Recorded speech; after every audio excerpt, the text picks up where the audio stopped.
Good afternoon and welcome to Superscreen News at 12, reaching you live from Lagos. I am Olamide Onka. The federal government has commenced an investigation into the recent revelations that ahead of the 2015 general elections, a Nigerian billionaire and supporter of former President Goodluck Jonathan presented £2 million check to Cambridge Analytica to hack into the medical records of President Muhammadu Buhari, the then candidate of the All Progressive Congress. A presidency official who spoke on condition of anonymity disclosed to journalists that the government is also probing the report, which suggests that the consulting firm that combines data mining, brokerage and analysis with strategic communications for electoral process manipulated Nigeria's 2007 election results by organizing campaigns to weaken the chances of the opposition party. The federal government has released a fresh list containing 23 names of alleged looters in the country. The federal government said the list of alleged looters, which was released on Friday, was based on verifiable facts, including the amount involved, the date and time the amount was collected, and where it was taken. One of the names released on Friday is the national chairman of PDP, Uche Secondus, who allegedly collected 200 million naira from the office of the former National Security Advisor. Secondus, however, denied the allegations and gave Mohammed 72 hours to retract the statement and also pay him 1.5 billion naira as damages.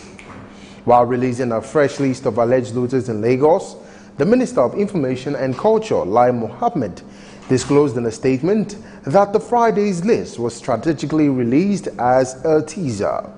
The minister said the PDP's reaction to the looters list has shown that its recent apology was an elected induced act to deceive unsuspecting Nigerians to vote for the party in 2015 elections.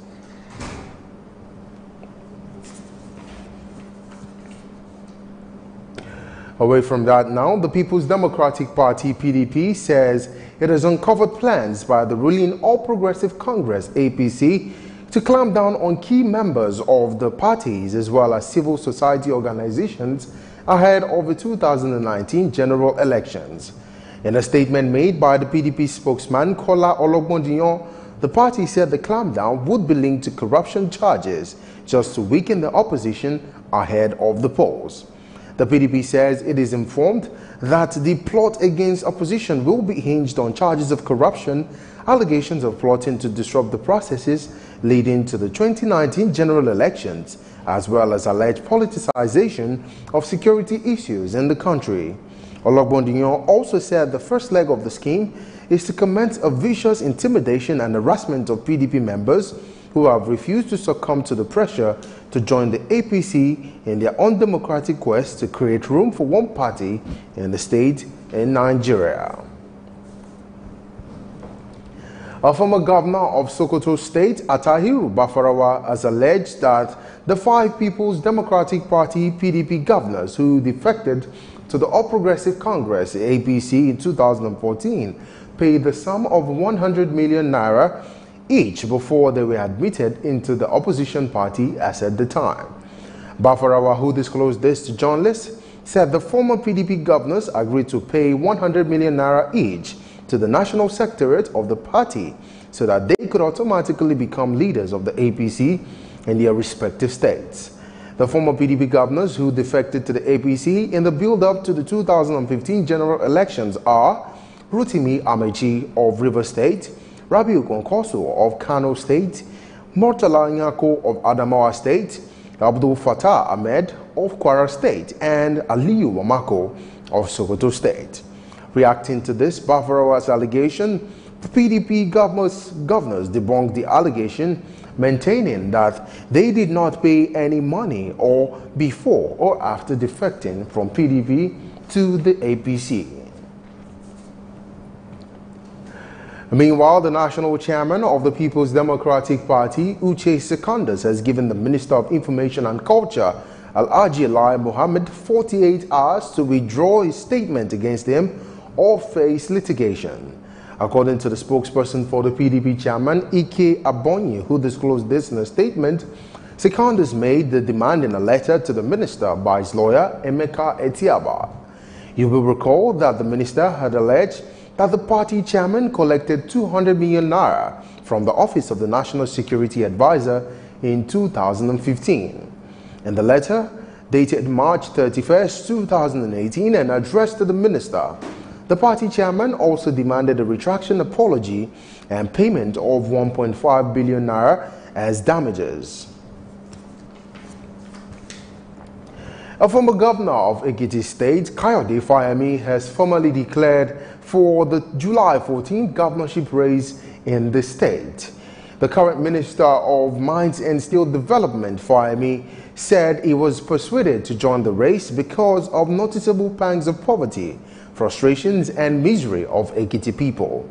Fayemi made his ambition known at a news conference after hosting leaders and scores of members of the All Progressive Congress from the 16 local government areas and 177 wards of the state at his Ison Ekiti country home in the Oye local government area of the state.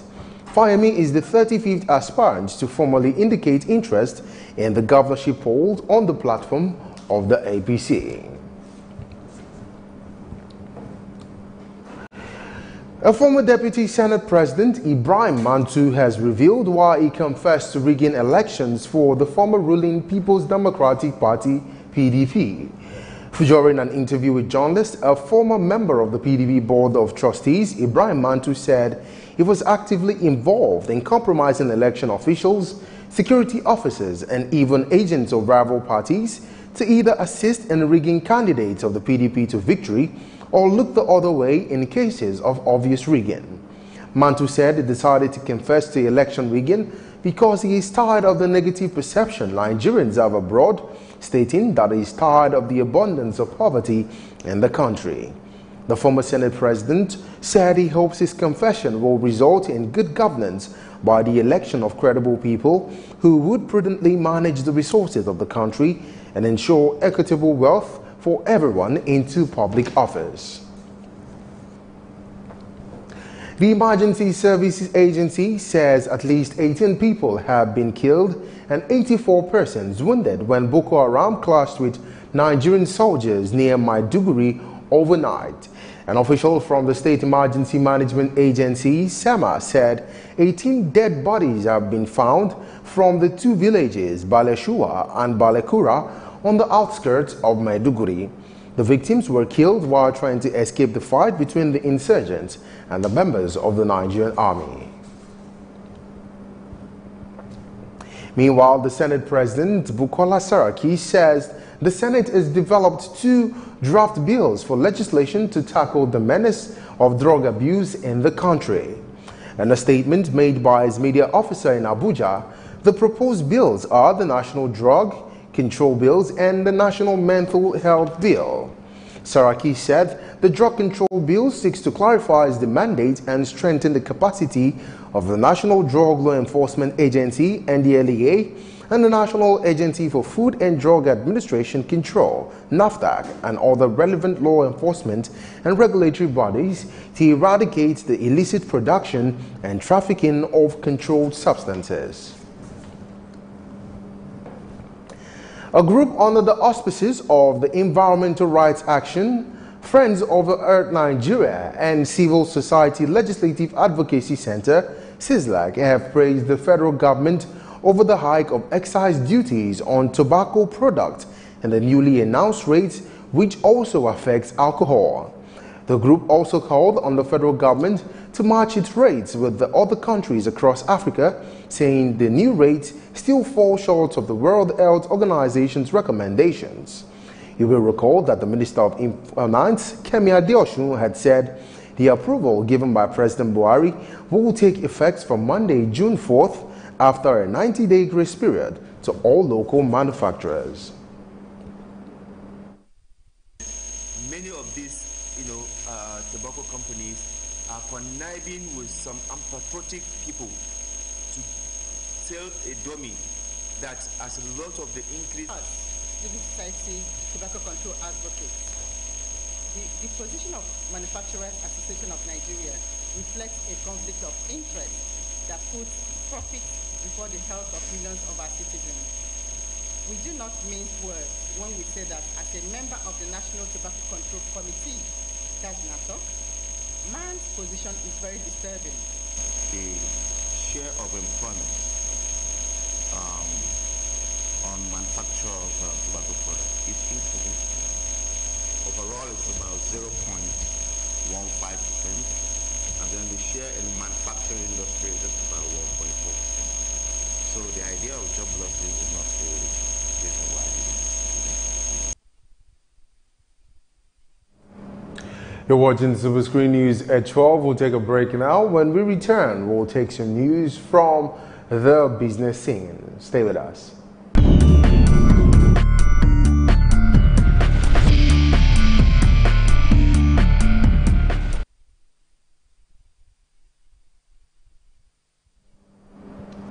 Welcome back, and now for some business stories. Figures obtained from the Central Bank of Nigeria, CBN, has revealed that the federal government recorded a fiscal deficit of 2.14 trillion naira in its operations in the 2017 fiscal period. An analysis of the report showed that the fiscal deficit for the 2017 financial year was lower than the 2.19 trillion naira recorded in 2016.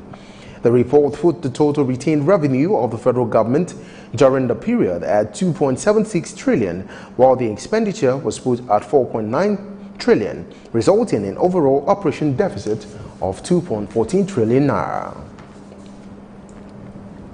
The provost of the Osun State College of Education, Ilesha, Kolawole Kazim, says the Federal Ministry of Power, Works and Housing has expressed its readiness to build 100 housing units inside the campus of the institution.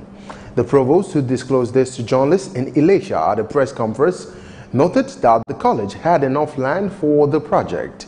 Kazim said the project would ease accommodation problems amongst its workers, adding that some of them who had been shuttling between Ilesha and Osogbo, the Osun State capital, would now have decent accommodation on the campus.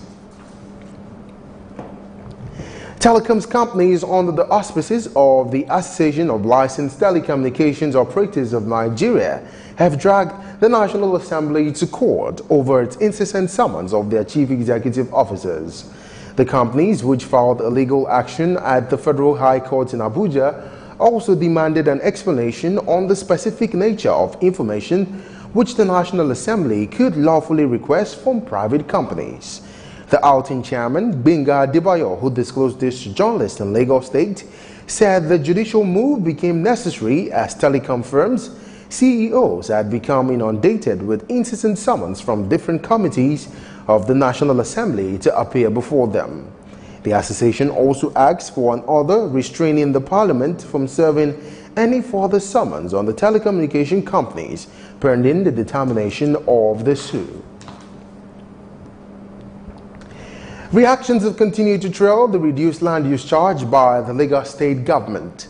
A participant at the state public hearing for stakeholders to make their contributions on the reduced land use charge, Onyekachi Ubani, asked the Lagos State government to take the input of the Nigerian Institute of Estate Surveyors very vital. Lagos State is a special state for recanting and listening to the voice of the people. To me, that again shows quality leadership. So what they need to do now is to take all the inputs, especially from that of the Nigerian Institute of Surveyors or valuers. There's something they say that is very key. You don't charge based on the value of the property you assign to it. You base upon what the property will generate to me in a particular year. If my property is worth 100 million, you don't ask me to pay tax on 100 million. Rather, you now take a figure of what the property will generate for me within a specified year and tax on it. That's where it's been done abroad and not the way they wanted to do it. 100 million, you tax me on 100 million. No, tax me on what the property will generate to me within a year, or what the value is worth within a year. That's the way it's going to. So I am sure that when they come up with the amendment, it's going to take all into consideration all the input of the stakeholders who made meaningful contribution at the floor of the House during the amendment process. Still in our business news, the Minister of State for Power, Works and Housing, Suleiman Hassan, says ongoing road projects across the country by the federal government will boost agriculture and enhance the country's economy. Hassan, who disclosed this to journalists in Gombe State, said the federal government is committed to improving roads, rail lines and waterways to enhance economic growth. The minister also said all ongoing projects is to boost agricultural potential of the nation, and according to him, lots of economic activities is ongoing along the roads, apart from creating employment opportunities for people working at the sites. You're watching Superscreen News at 10:12. I beg your pardon. We'll take a break. When we return, it'll be time for some foreign stories.